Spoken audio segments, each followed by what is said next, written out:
18,000 ang pagtatalo ng pwesto, pero baka daw umabot sa 400,000 ang kakandidato. Ano ang mga paghahanda at isyong kinakaharap ng COMELEC? Sasagutin po yan ni COMELEC spokesperson Attorney John Rex Laudianco. Magandang araw, Director Rex. Magandang umaga po, Mamalu, at sa lahat po ng ating taga-subaybay. Good morning po. All right. Meron na ho ba kayong bilang ilan yung mga medyo early birds na nag-file ng COCs? Kahapon po, base sa huling pagtatala, ay naka-17 po kami ng mga nag-file ng COC for Senator at 15 naman po para dun sa ating party list. Ano? Ngayon po, ay nadagdagan na po ito. Umabot na po tayo sa 19 at meron na po halos 20 na party list groups na nakapag-file. Okay. Galing po sa mga regional offices ng COMELEC, meron bang parang tipong summary ng composite total? Medyo initial pa lamang po yung reports, ano? Pero base po dun sa huli naming natanggap, hindi pa rin po ganun karami yung na-receive po namin. In fact, doon po sa inaasahan po namin na around mga 18,000 na mga positions, ang nakita lang po namin na natanggap po namin ng mga COCs para sa congressmen as of yesterday, 59 pa lang po. Para po sa mga governor, 15 COCs pa lang, vice governor, 10. Sa mga mayor, 270. Sa mga vice mayor, 240. Members ng Sangguniang Panlalawigan, 104 pa lamang po. At sa Sangguniang Panunsod o Sangguniang Bayan, ay umabot lamang po sa 2,392. So medyo konti pa po talaga yung natanggap po namin. Samantala sa BARM po, kumusta ang pagtanggap ng mga tao sa filing ng certificates of candidacy? Maayos naman po, normal din po kasi ang mas binabantayan po namin doon, yung magaganap sa November 4 to November 9, yung filing po ng ating mga nominations para sa regional political party at yung mga certificates of candidacy nung naman po mga legislative district representatives po nila. Hindi po kasi namin isinabay ngayon yan sa October 1 to 8. All right. Ngayon, Attorney Rex, ipakikwento nga po, October 1 to 8 ang filing ng period, ano po, ng certificates of candidacy. Nagkaroon ng kalatas ng COMELEC na bawal na ang substitution. Ano po mga sitwasyon ang pwedeng magkaroon ng kung sakali substitution kahit na meron kayong resolution na wag na? Hindi naman po sa pinagbawal ang substitution. Ang sinasabi po ng Resolution 11045 ay kung ang isang kandidato ay mag-withdraw at nais na po magkaroon ng substitute, dapat ang withdrawal at substitution ay maganap din sa panahon ng October 1 to 8 between 8 a.m. hanggang 5 p.m.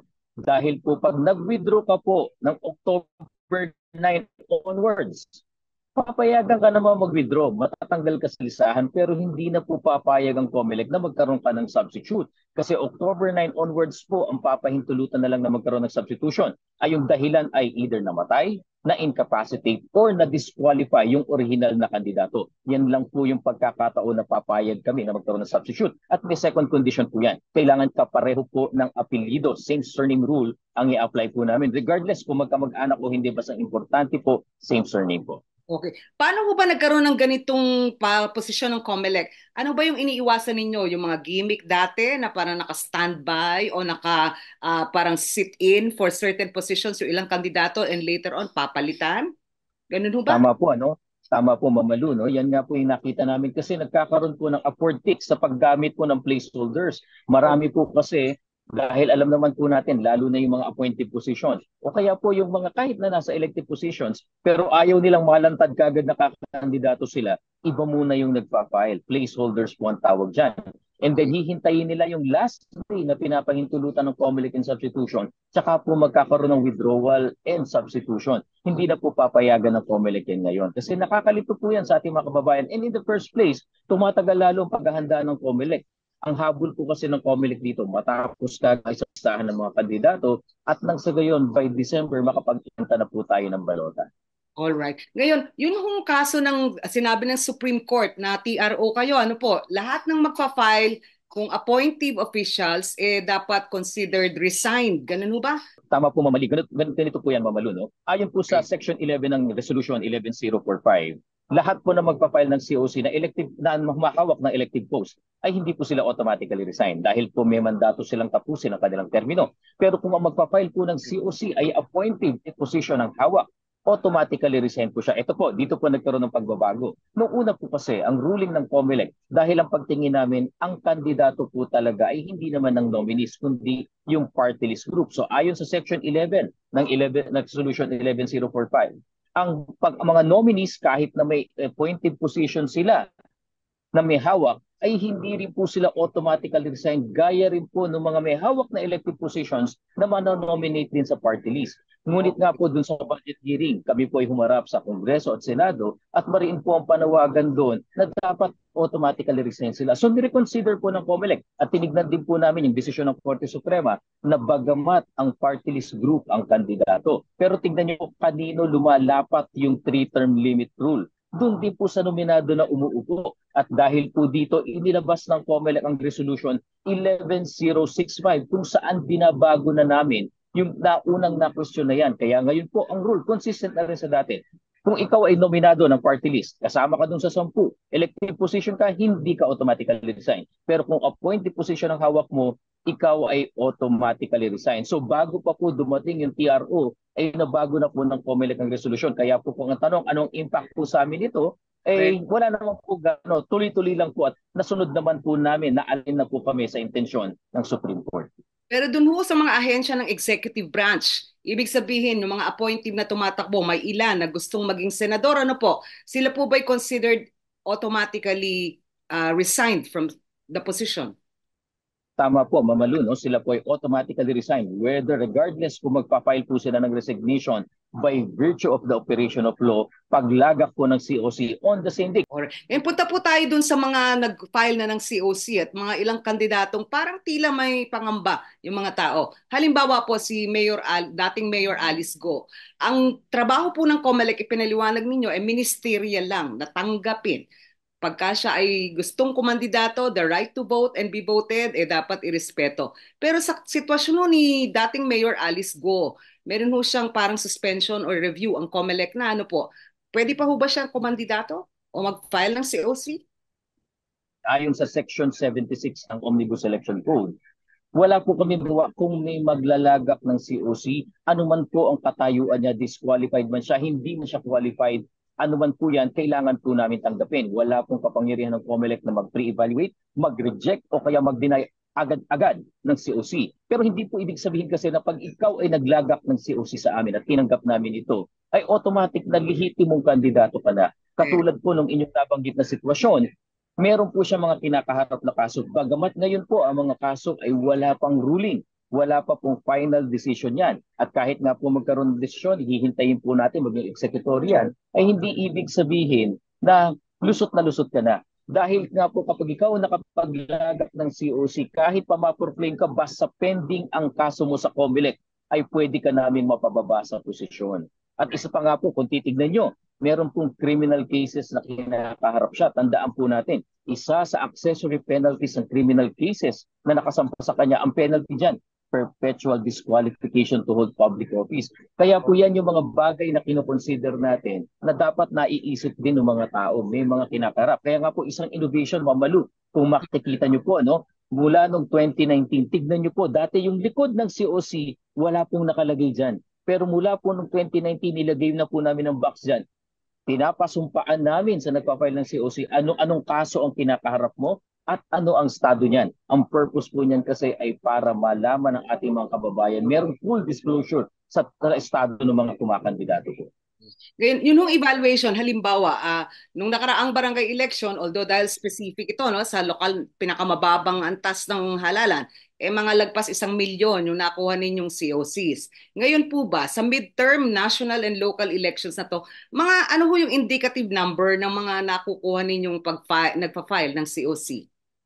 Bagamat masyado pa pong maaga, no, pero tinataya po namin dun sa 18,280 na posisyon na paglalabanan po, ay baka makatanggap po kami ng humigit kumulang 300 to 400,000 na certificates of candidacy po dyan. Hindi pa po namin isinasama po yung sa ating parliamentary elections na hindi naman din po ganun karami. Ang tingin po namin pagdating dun sa political parties na 16 lang naman yung naglalaban doon sa 16 positions, sa 40 positions po na yan. Ang tinitingnan po namin na baka medyo marami, yung 25 legislative districts na nakadistribute sa buong farm, baka po marami-rami ang mag-file ng COC dyan. Paliwanag nyo nga po, paano yung evaluation ng COMELEC? Sabi ninyo, tatanggapin ministerial duty ng COMELEC kung sino yung gustong mag-file ng COC. Then, re-repasuhin ng COMELEC kung siya ba'y pwedeng kandidato, official, parang na manombra na kandidato o ma-declare na nuisance o ma-declare na disqualified. Paano ho yung proseso at gaano kabilis yung trabahong yon? Dahil kung 300,000, 400,000, ilang malaking trabaho, ano po? Po, isa-isahin po natin. Doon muna po tayo sa mga seemingly nuisance candidate. Una Okay. po sa lahat, ang mandato ng COMELEC Law Department ay tignan ng mga COC nung sa senators po. Titignan po nila kung meron po dong dalawang bagay. Walang bona fide intention to run for public office. Talagang wala namang intention tumakbo. Maaring gusto lang sumikat, maaring lang gusto mag-file. Pero ang malinaw dito, hindi siya talaga may intention na tumakbo sa posisyon ng senador. Yung ikalawang uri naman po ng pagiging nuisance candidate, yung pong nanlilito, nanggugulo sa botante at sa halalan, kapareho, katunog ng pangalan. Pag may nakita po ang law department ng ganyan at na-evaluate nila na talagang papunta sa pagiging nuisance candidate, sila po ay authorized ng Commission and Bank na magsampa motu proprio ng petition to declare as nuisance candidate. Unfortunately po, hindi kakayanin ng law department na gawin lahat yan sa Correct. buong Pilipinas. Kaya nga po maaga namin ilalabas ang listahan. At ngayon po, for the first time, all COCs, all CONAS, all CONCANs ay ipapublish namin po sa aming website. Nang sa ganun mga kababayan natin na gusto at nakakita na merong nuisance candidate, makapag-file po sila. At pati na rin po yung mga kakatunggali, kumbaga lookout na rin po nila yan. Kung Mhm. merong manggugulo sa'yo, alam mong aagawin yung boto mo sa pamamagitan ng katunog ka-spelling na pangalan, ay sampahan mo ng petition to declare as nuisance candidate. Pupunta naman po tayo dun sa magke-question ng kwalifikasyon. Ito pong pinag-usapan natin, age, Oh, residence, citizenship, correct. literacy requirement, yung able to read and write at pagiging registered voter. Wala pong kapangyarihan ng COMELEC na motu proprio mag-file dyan. Kailangan po kasi merong magsampa ng kasong petition to cancel or deny due course to the COC. Kailangan po yan. Hindi po pwedeng COMELEC lamang. Alam niyo po kung bakit. Medyo adversarial po ito at establishments of fact at ibabangga dun sa batas natin kung bakit hindi natin masasabing qualified yung nagsampa ng COC. At dahil po dito ang pangako ng COMELEC, lalong-lalo na doon sa kinatatakutan po natin, yung mga maaring may banyaga na makapasok.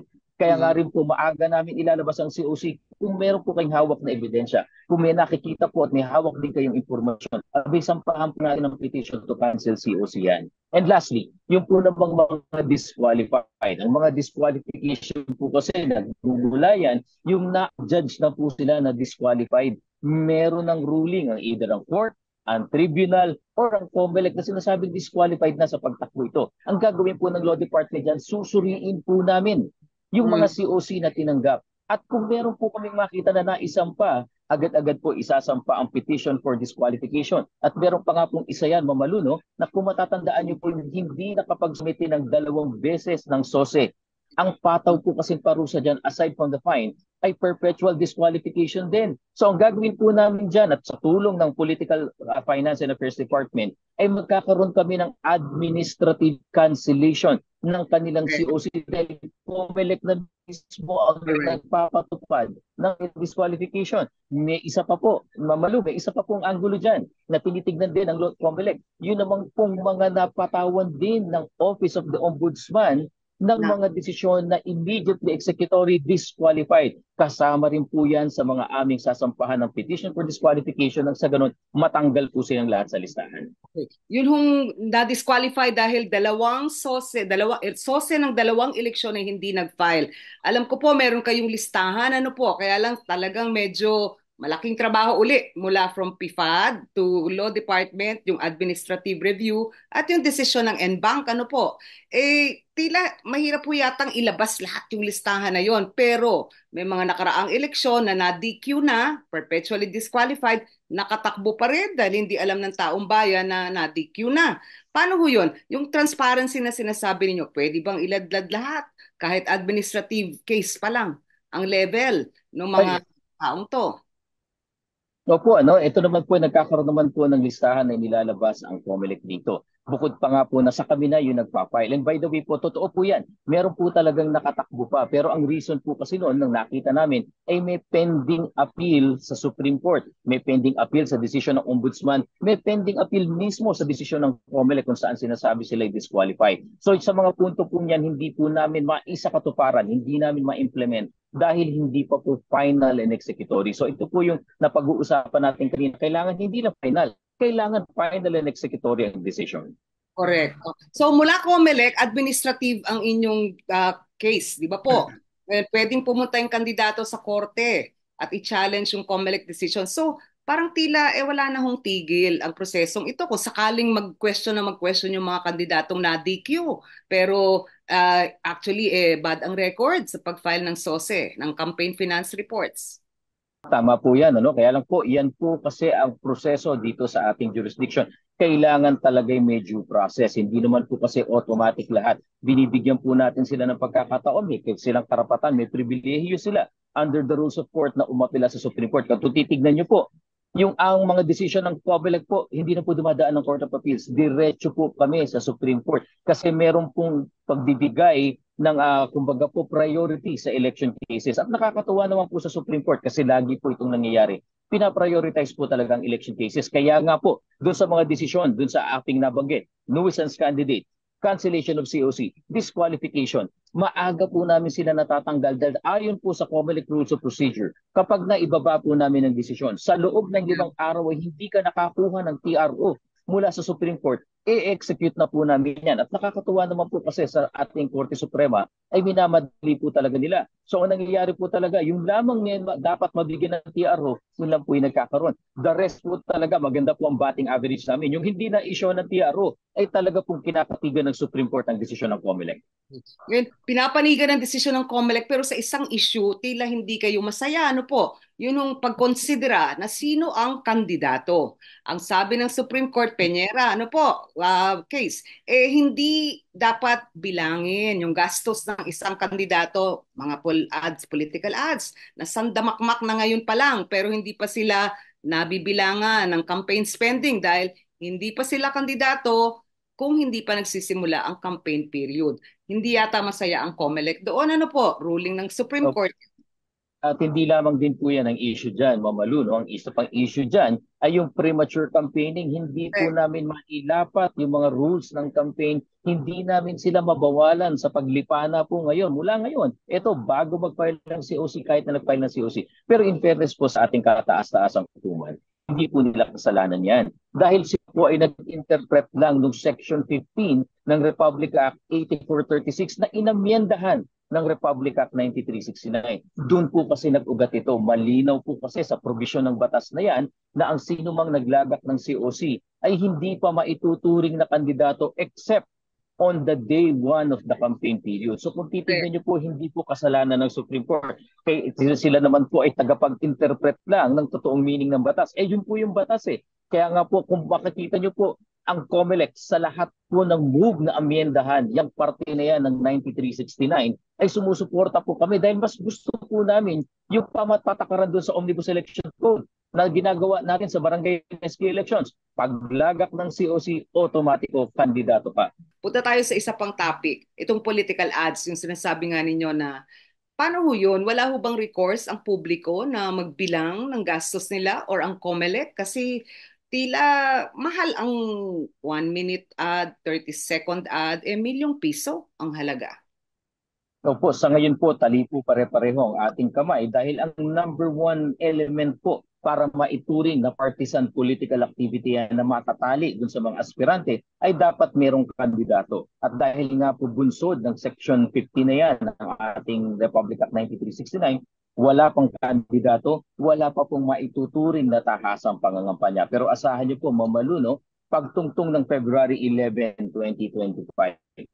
Ito po yung first day ng campaign period sa national positions. At March 28, 2025, ang first day ng campaign sa local positions, magiging mahigpit po ang COMELEC at mahigpit din po namin ipapatupad yung dati na namin ginagawa na kahit po yung ad, kahit na yung anumang kalatas yan, kahit walang vote for or iboto mo ko, ay ituturing namin yan na campaigning at dapat masama sa gastos, dapat mabilang po kung minuto man yan na aabuti natin. Dahil Ayon po sa desisyon ng Korte Suprema sa Chavez versus Comelec, lahat ng bagay na yan, pag meron ng kandidato at kandidato yung lumalabas dyan, indirect campaigning po yan. Alright. Ngayon, ang hindi ko yata nabibilang kasi kung day 1 ng campaign period, February 11, sabi ninyo.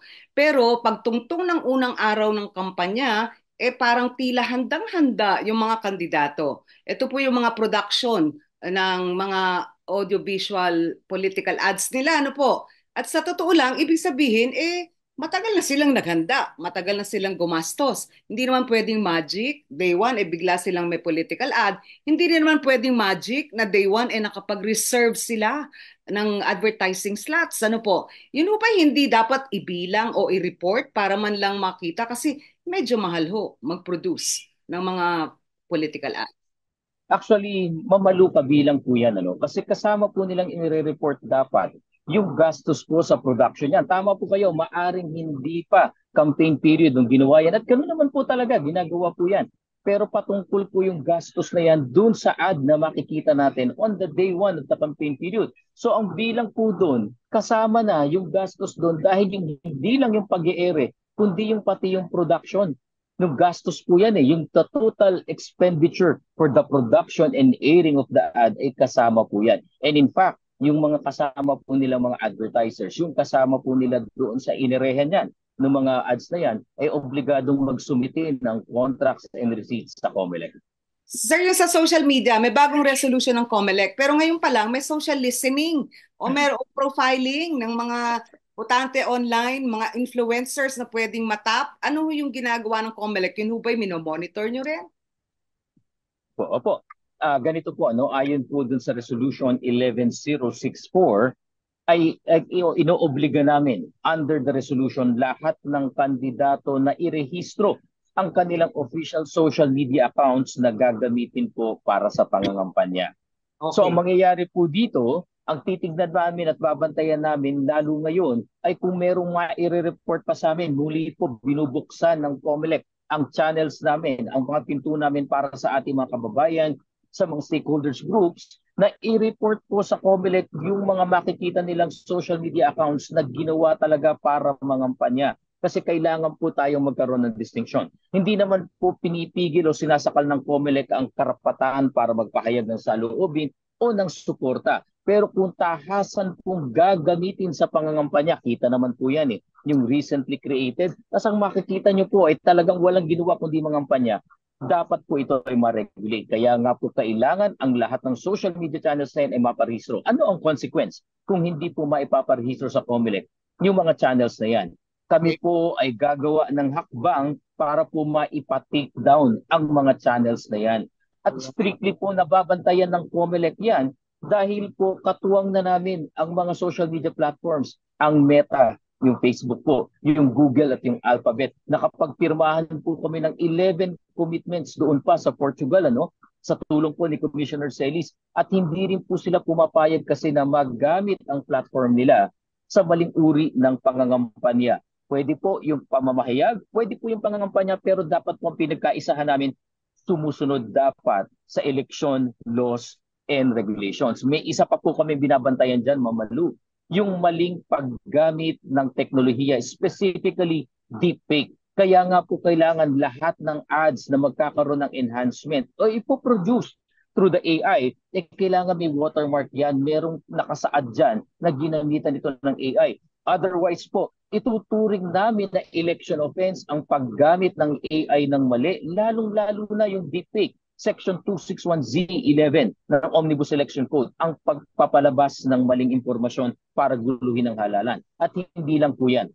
Tandaan po natin, Mamalu, ang paglabag ng COMELEC resolution po ay laging kinauuwian po niyan ay disqualification. So bukod po doon sa criminal aspect na maaring ipataw ng COMELEC at habulin namin sila sa korte, ay maari po namin silang ma-disqualify. Okay. Pero pwede yung i-deny ng kandidato, wala akong kinalaman dyan.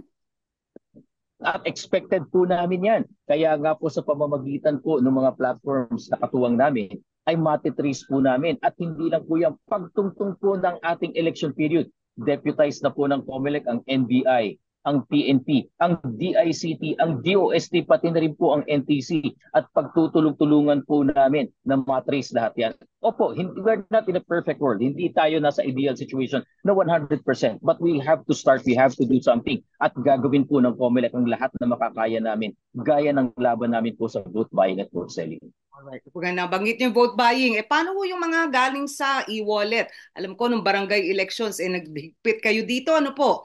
Opo, gaya rin po nung ginawa namin dati na nasubukan na po namin. Katuwang ang Bangko Sentral ng Pilipinas, naglabas po sila ng circular limiting the cash-ins and cash-outs at strictly monitoring po na hindi magamit yung kanilang platform po sa vote buying at vote selling. Alam ko po mataas din ang interest ng Bangko Sentral kasama na ang Anti-Money Laundering Council dahil pare-pareho po kami. Inaasahan namin yung mga laundered money ay mukhang bubuhos ngayon sa halalan. At pare-pareho po kami ng intensyon na pigilan yan. Kaya nga po minomonitor pati yung large withdrawal of cash. Yung mga presumptions po na isinama namin dati dun sa ating barangay NSK elections, mahulihan ka ng 500,000 o 3 days before election. Wala kang trade or business, hindi ka taga-bangko. Hindi mo trabaho magdala ng pera ng ganyan. 20,000 in cash na barya na maaring maibigay. Tapos may mga pulyetos, may mga campaign paraphernalia. Ano bang halaga ng pera? Makasama kami, makita kami na indelible ink. Nandun ka sa isang lugar, namimigay kayo ng groceries, lahat po yan ipipresume namin na vote buying. Kaya nga po sabi na lang po ni Chairman Garcia, lahat po gagawin namin mag-deterrent. Kung gusto nila, iakyat na po nila kami sa Supreme Court at doon na po kami magtuos, mapatupad lang po ang mga batas na ito. Sa mga nakaraang eleksyon, di gumawa po kami ng ulat, yung campaign finance, yung donations, contributions, yung galaw ng pera, vote buying. Ang sabi ho ng mga pareho, donors at candidates, nag-iipon sila ng cash bago po man ang election period. So, ibig sabihin, hindi sila dadaan ng bangko, hindi sila dadaan ng e-wallet, at saka talagang ang pagmumudmod, cash transactions na hindi ninyo masisilo. At yun nga po yung dahilan, Mamalu, na mula po ng 2023 elections, kasama na sa presumptions, yung nabanggit ko kanina, may dala kang 500,000 in cash sa loob ng 3 araw bago mag-eleksyon at nahuli ka namin, ipe-presume namin magbo-vote buying ka. Unless mapapatunayan mo na yan ay ginagawa mo on a regular course of business o kaya ikaw taga-bangko o kaya ikaw disbursement officer. Yun nga pong 20,000 na halaga na mahulihan ka namin tapos may mga dala-dala kang campaign materials, ipe-presume din namin kakasuhan ka namin ng vote buying. Ganun din halaga ng pera, makitaan ka namin ng indelible ink, kakasuhan ka po namin. So hindi lang po yung digital transaction na alam ko, yun nga po ang sabi namin sa kanila, kung inaakala nila na mas madali dun sa electronic transactions, nagkakamali po sila, may digital footprint yan. Kaya tama po kayo, mukhang bumabalik sila sa cash. At ito po ang gagawin namin, pasisitiin pa namin ang efforts namin, katuwang ang PNP at AFP, pati yung mga checkpoints, lahat po yan ay makikita namin. Sana ho, yung lahat ng bangko tumulong kasi minsan yung mga sikreto, ang bangko ang nagtatago ng mga covered transaction reports, suspicious transaction reports, tawag po ng AMLC dyan. Pero minsan yung bangko yung parang conspirator. Hindi naman ho Opo, lahat. Opo, hindi naman po lahat. At alam din naman po namin na minsan taliri ng kanilang kamay dahil sa Secrecy of Bank Deposits Act. Correct. Pero ang maganda po kasi ngayon, kapag may galawan po ng around 500,000 pataas na pera, ay obligado po silang i-report sa Anti-Money Laundering Council. At ang Anti-Money Laundering Council po ay kapartner ng COMELEC. Kaya po katuwang sa pagbabahagi ng impormasyon, katuwang sa pagmumonitor po ang lahat ng ahensya ng pamahalaan. Alam niyo, Ma'am Malu, tuwan-tuwa po kami dyan. Noong 2023 elections, nagkusa po ang Bangko Sentral na gawin yung mga ginawa nila in support of COMELEC. At ito po ay taos-pusong pasasalamat sa kanila. Yan, punta ho tayo dun sa mga kasali, hindi kasali. Sa mga botante, meron kayong lagpas 6 na milyon na new registrants. Pero meron kayong 5 million na dini-activate. Kwentas claras, ilan po ang boboto sa May 2025? Bagamat wala pa po kaming pagsusuma, baka po tayo'y umabot sa 69 million po. Ganito po, hindi po 6 na milyon ang bagong botante. Meron po kaming tinanggap na 6.9 million voters registration application. Iba't ibang klase po yan. And out of that 6.9 million applications po, around 3.4 million po yung nadagdag. Yung 3.4 million po na yan, pag hinati po natin, around 3 million po yung bagong botante, around 400 to 500,000 po yung dahil sa reactivation. Inaasahan pa po namin, hindi pa kasama yung Sabado, nung last Saturday, at nung huling araw, nung Lunes, madadagdagan pa po yan, Mama Luz. Pero more or less, around 69 to 70 million po ang pinaghahandaan ng COMELEC. Mhm. Yun nung deactivated, ano ho ba yung ganap doon? Ba't na-deactivate sila? Ayon po kasi sa Republic Act 8189, kapag ikaw ay hindi nakaboto ng dalawang magkasunod na halalan, obligado ang COMELEC na deactivate ka. Batas po ito, hindi po COMELEC lamang ang nagdedesisyon dito. Ang reasoning po dyan ng ating mga mababatas ay siguraduhin na, una, totoo pa bang nandyan siya sa locality na yan? Baka lumipat na yan kaya hindi bumoboto. Ikalawa, baka po namatay na. So yun po yung dalawang malaking reasons. Kaya nga po, ito po sa aming mga resolutions, ipinupush na po namin yung kung ang dahilan bakit ka na-deactivate, dahil lumipat ka na ng tirahan, hindi ka na nakakabalik, pagsabayin mo na yung transfer with reactivation, pwedeng-pwede na po yan. At yung naman po sa mga nangamatay, medyo masalimuot po kasi. Dahil po ang nangyayari po kasi sa Pilipinas, hindi pa naman po connected ang database ng lahat ng mga civil registers natin. Maari po ipinanganak sa isang lugar, siya ang nag-issue ng birth certificate pero namatay sa kabilang lugar. So yung na-issue po na death certificate ay maaring hindi kumokonekta doon sa original na munisipyo o syudad. Kaya nga po lahat ng paraan ginagawa po namin. Una, lumapit po kami sa Philippine Statistics Authority para makuha ang lahat ng namatay ng 18 years old pataas nung period na yan. Unfortunately, kami po ichina-charge ng BSA ng 5 piso kada transaction na wala po kaming budget dyan kahit anong pakiusap po namin ay talaga daw kung yun ang kanilang schedule ng fees. Dahil wala kaming budget, kami po ay lumapit sa Association of Civil Registrars sa buong Pilipinas. Ang kagandahan po, may asosasyon po sila. So sa tulong po nila, nagkaroon po kami, sinimplify na po namin, meron po kaming Excel form na kung saan nag-a-upload po sila nung mga na-confirm po nila at na-issuehan nila ng death certificate. So mula po dun sa maliit na hakbang na yun, malaki po yung natanggal po namin. Pero alam din po kasi namin na merong mga ibang civil registrars na hindi rin bahagi ng asosasyon na yan. Kaya po muli, kumakato kami ng pinto. Doon po sa PSA, kinakausap po muli namin sila. Baka naman pwede kayong mag-exception. Hindi naman namin hinihingi yung database niyo, kundi yung namatay lang nitong period na ito na 18 years old pataas, matanggal lang namin. At any rate po ang panawagan namin sa ating mga kababayan. Kung kayo po ay may kaanak, kamag-anak na namatay at hawak niyo naman po ang kopya ng death certificate, pakidala na po doon sa aming election officer hanggat maaga. Nang sa gayon, matanggal po namin. In fact, kahit sa election day po, on the day of the election, kung malapit po sa halalan na matay, yung kopya ng death certificate po, pakidala sa EO namin, pakidala doon sa presinto kung saan nakita nyo, nakasali yung kamag-anak ninyo. Nang sa ganun ba, manually cross out po siya at walang makagamit ng pangalan niya.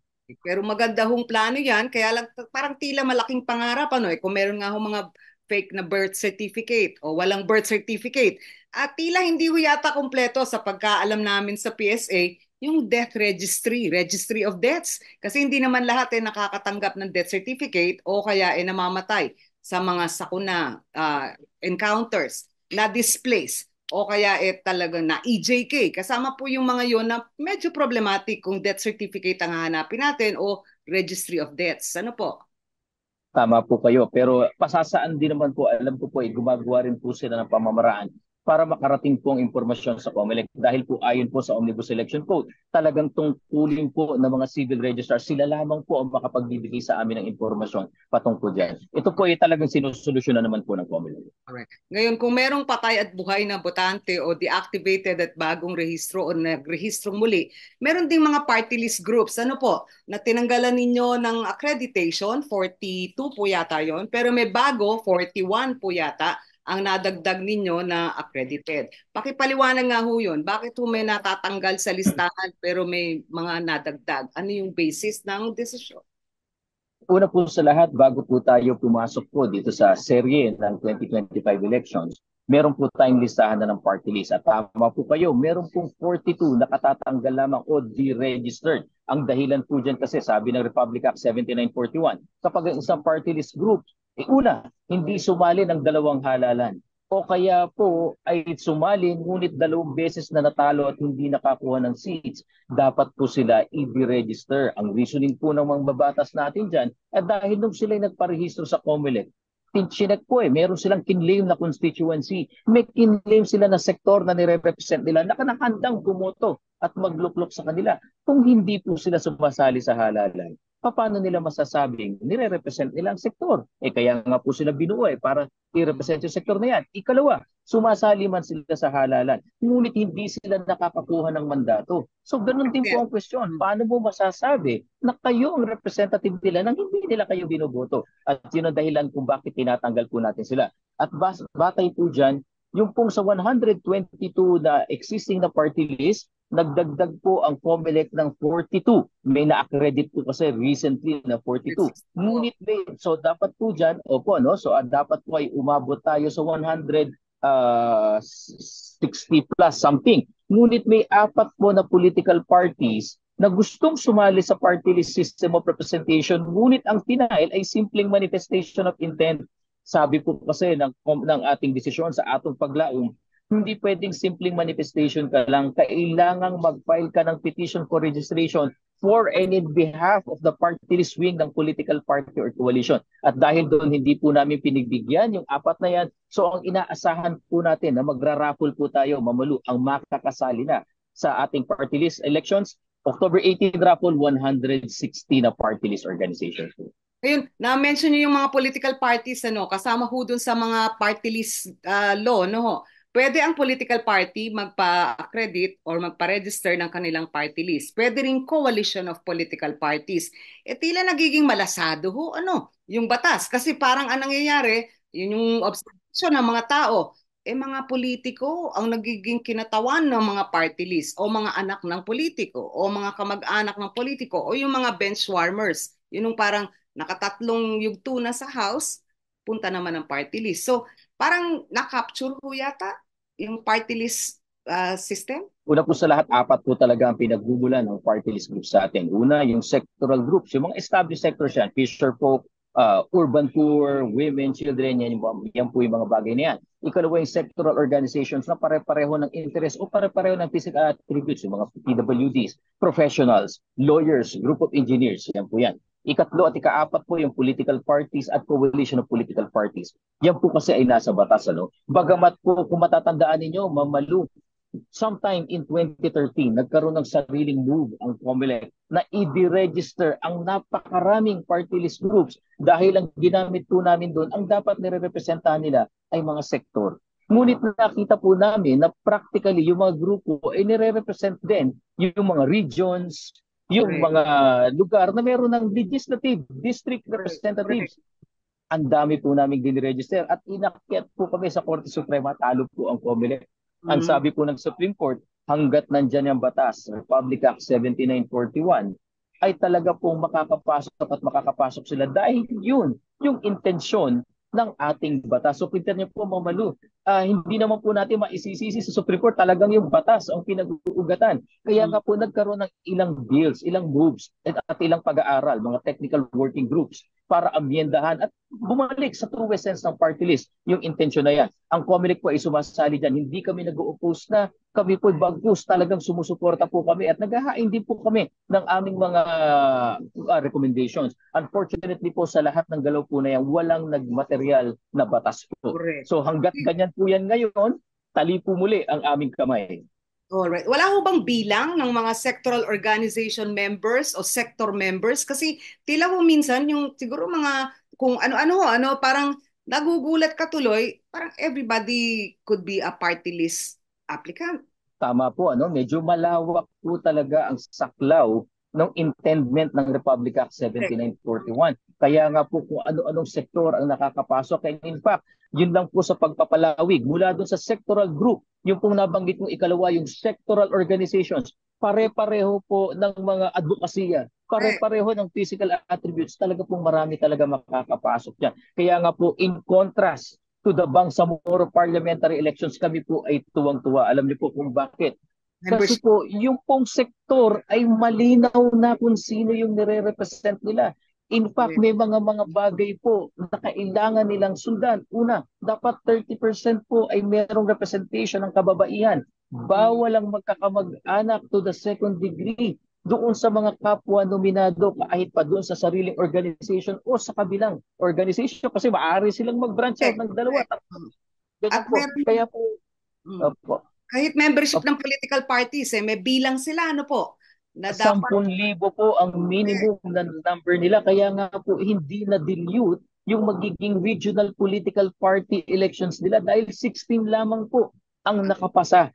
Kaya nga po kami po'y tuwan-tuwa at kami po'y nagpapasalamat sa mga nagbalangkas ng Bangsamoro Electoral Code na sinundan po ng COMELEC dun sa implementing rules. Sana po ito yung ideal situation. Test po ito, litmus test natin sa 2025 at sana po ito yung pagmulan ng mga move to amend din yung ating mga national laws. Parang better po yata ano yung kanila. Ngayon, mapunta tayo sa political parties. Dito po sa ating bayan, meron pagka-eleksyon, majority, minority, ano po.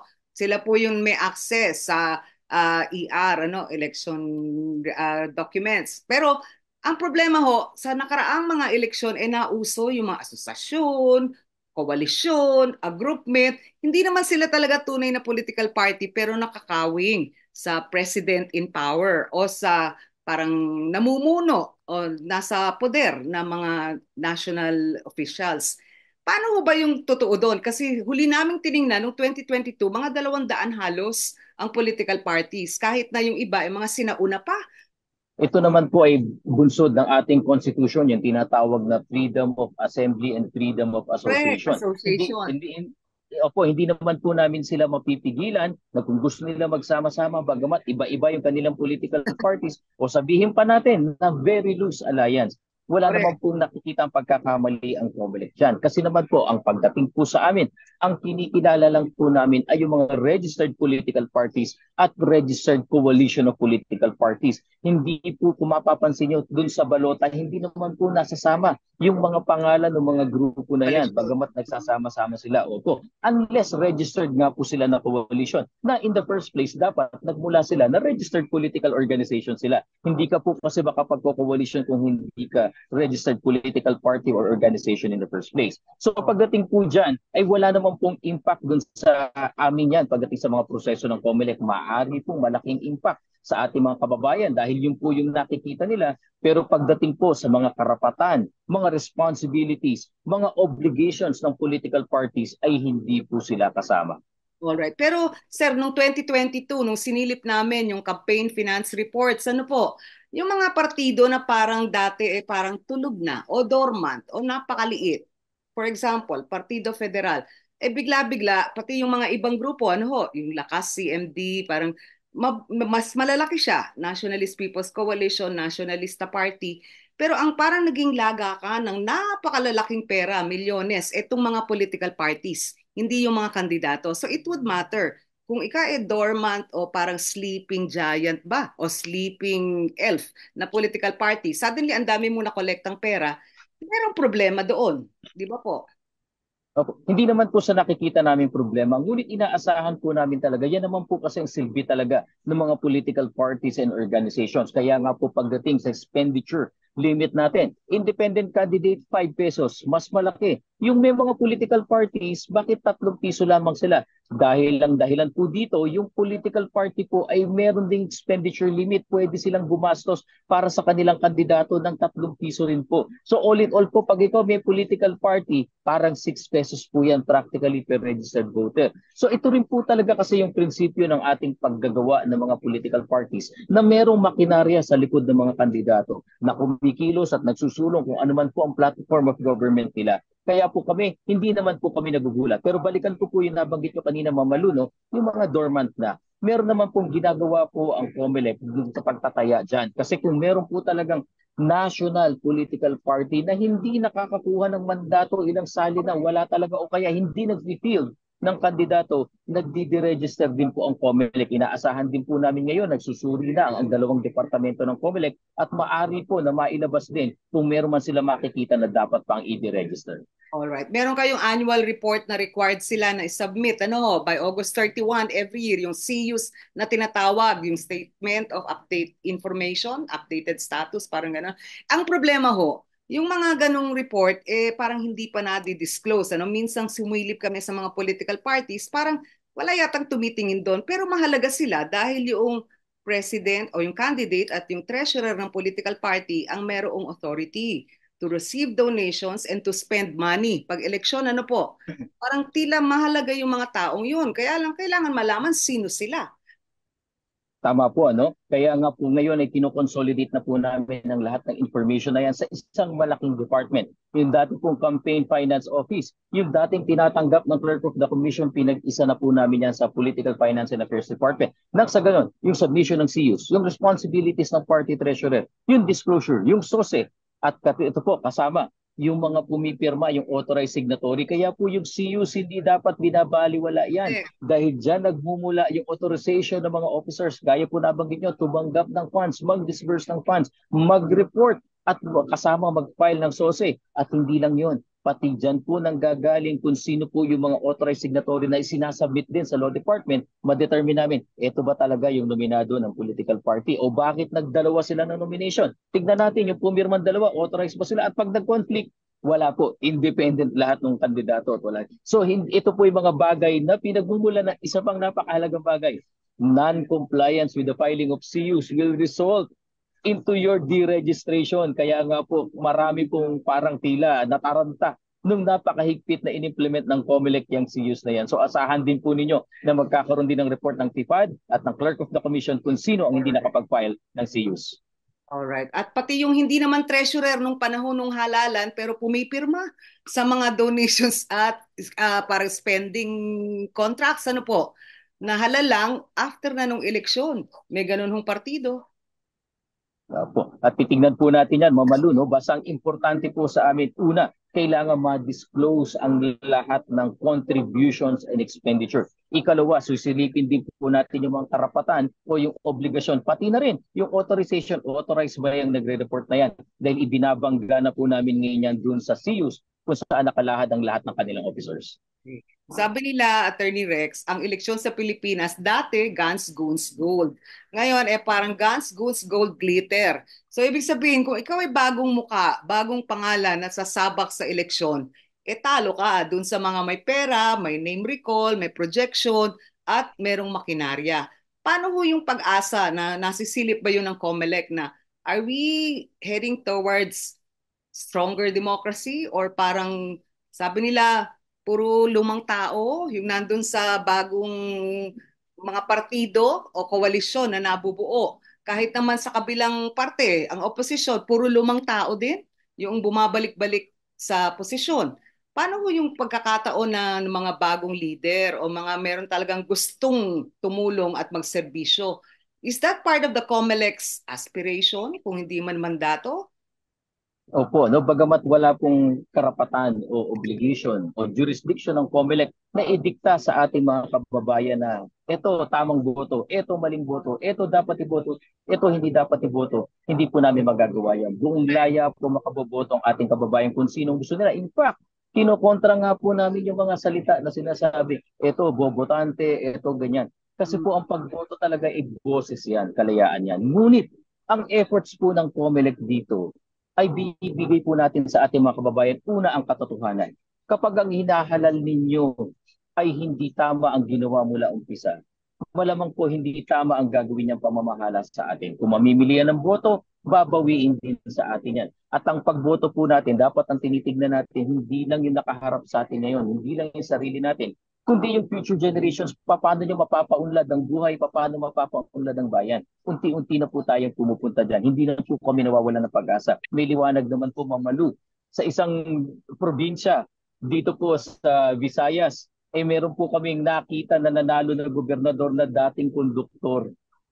Kung makikita nyo po, landslide yung pagkapanalo niya laban sa isang napakayaman, established na political family. So hindi po kami nawawalan ng pag-asa. Magamat mahirap po at alam natin medyo talaga pong struggle yan. It's a very tall order. Pero tingin po namin unti-unti nang namumulat yung ating mga kababayan. Tingnan nyo rin po. Tingnan nyo po ang galawan sa party list dati. Bagamat marami po tayo nakikita dati ng mga yun ding mga pangalan, meron din po mga pumapasok ngayon na mangilan-ngilan na bago. Kaya lang nga po, sa kasabay na pumapasok nila dahil napakalawak po ng pinto ng party list, pumasok din po yung mga iba na kilala dahil kilala sila kay nananalo. Pero sana po sa pagtutulong-tulong natin, mabuksan natin ang mata ng ating mga kababayan. Hindi natin sinasabing mali, hindi natin sinasabing hindi tama yung kanilang ginagawa. Ano? Ang sinasabi lang po natin, iboto nyo yung hindi lang makakabuti para sa inyo, kundi makakabuti para sa buong bayan.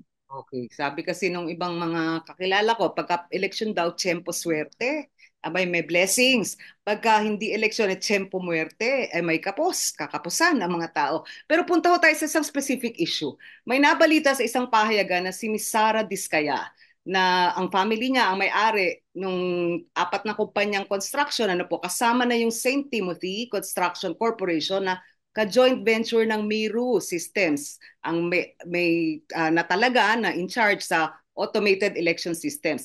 Plano daw ni Ms. Sara Diskaya na tumakbo for mayor. Ito po ba'y nakarating na sa inyo? At ano tingin ninyo? Pwede bang ang isang kasama sa joint venture project ng automated election system ay tumakbo bilang mayor ng Pasig?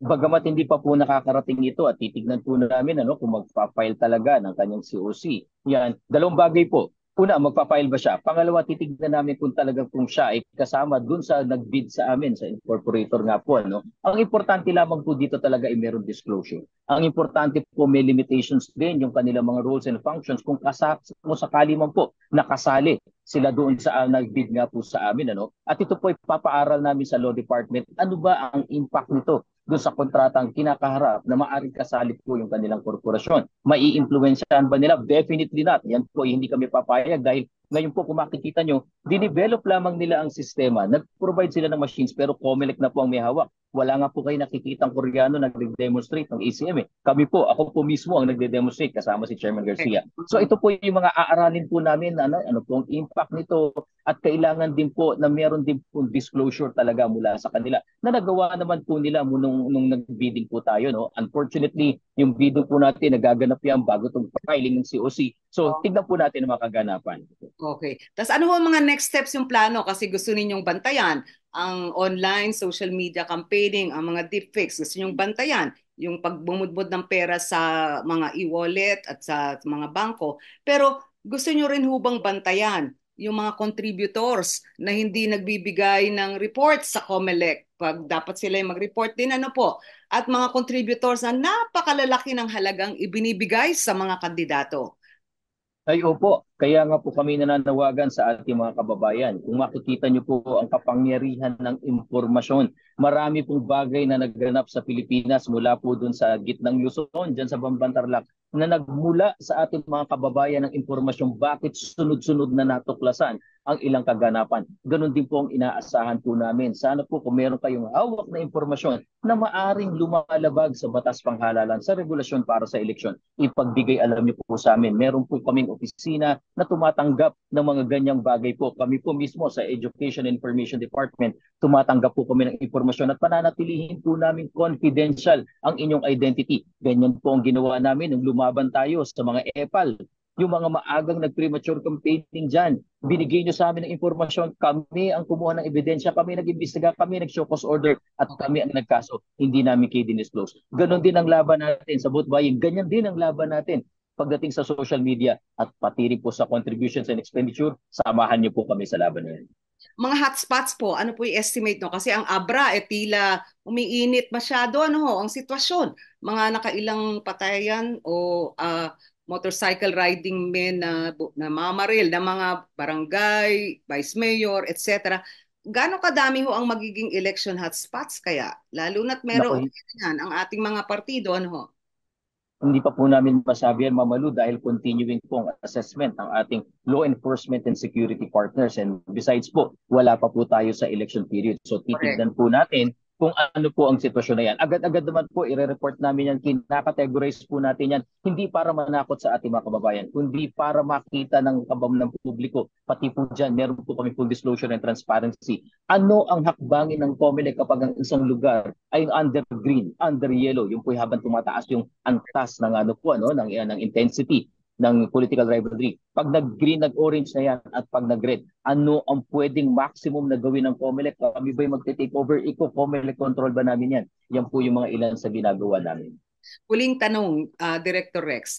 Ang sabi ng COMELEC, ang pamantayan palagi, fair, honest, accountable, transparent, inclusive elections. Sa ngayong paghahanda ng COMELEC at sa nakikita ninyong political landscape, ano ho, na maraming kakandidato, maraming nag-aaway na kandidato, may mga political families, may mga areas of concern, ano ho yung tansya ninyong kayang maabot? Clean, honest, fair, credible, inclusive, and transparent? Kaya-kaya?